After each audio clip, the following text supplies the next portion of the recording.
like for you to put your hands together for the Will Tucker Band. This song called Drop Top.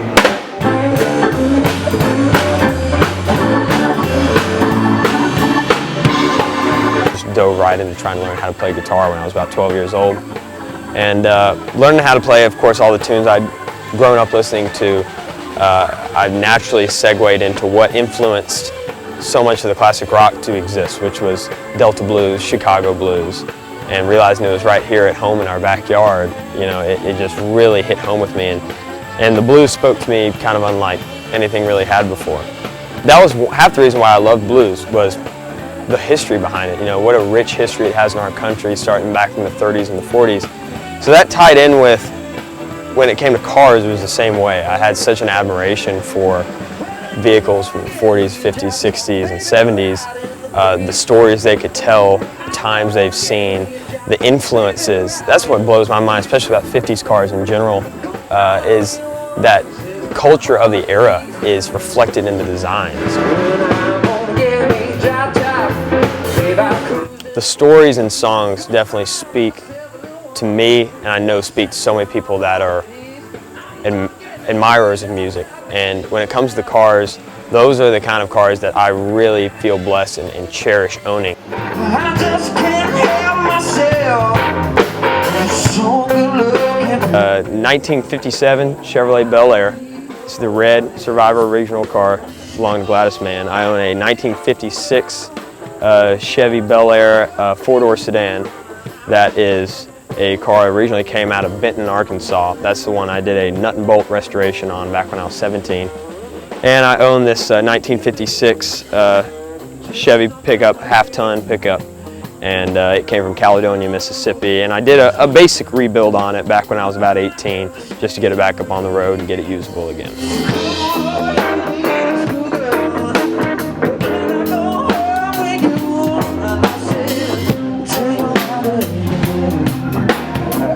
I might have to say it is my favorite.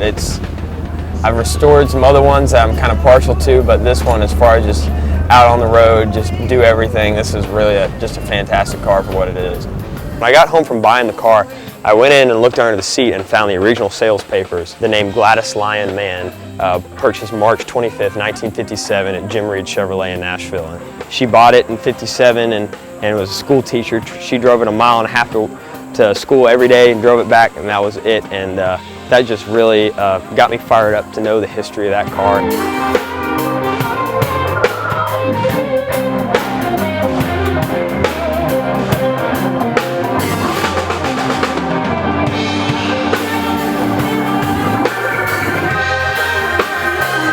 I bought this car back when I was 17. It was the first car I ever restored, ever did any work on at all, and found it off the Salvation Army in Little Rock, Arkansas. It needed everything. It had been sitting up in a guy's backyard. The last time I knew it was registered was 1978. So it was literally sitting in this guy's backyard, and he donated it to the Salvation Army in 2011, I believe.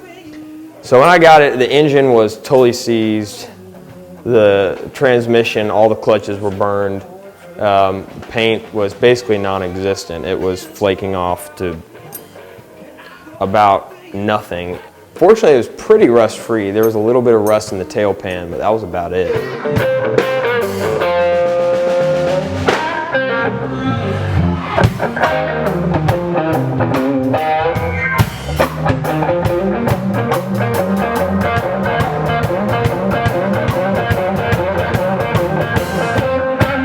Yeah, this is a 1956 Chevrolet half-ton pickup, 3100. Got it from down in Caledonia, Mississippi. It was parked out in the back of a farm, and honestly in about 4 different pieces and pretty cobbled together what was there.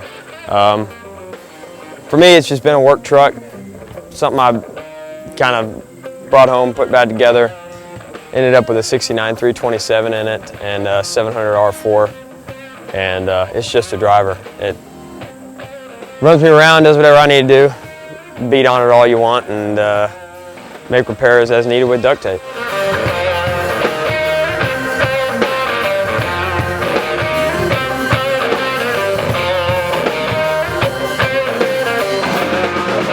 like I said, it kind of personifies a vehicle. Yeah, it's an inanimate object, it's a material thing, but at the same time, it's been a part of my life and it's been a part of other people's lives. That's what blows me away.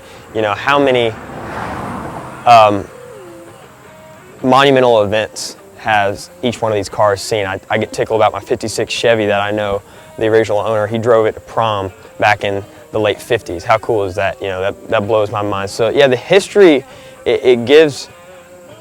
it puts emotion into it for me.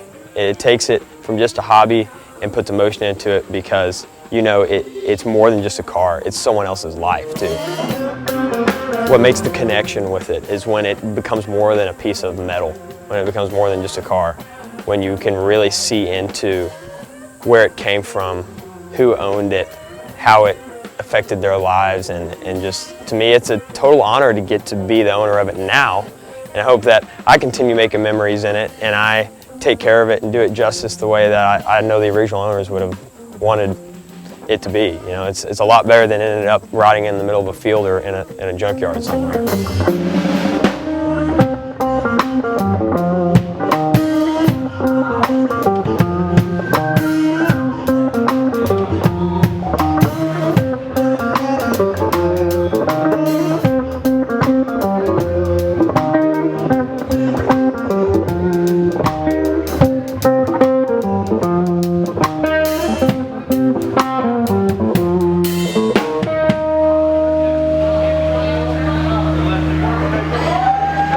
Yeah, thank y'all so very much.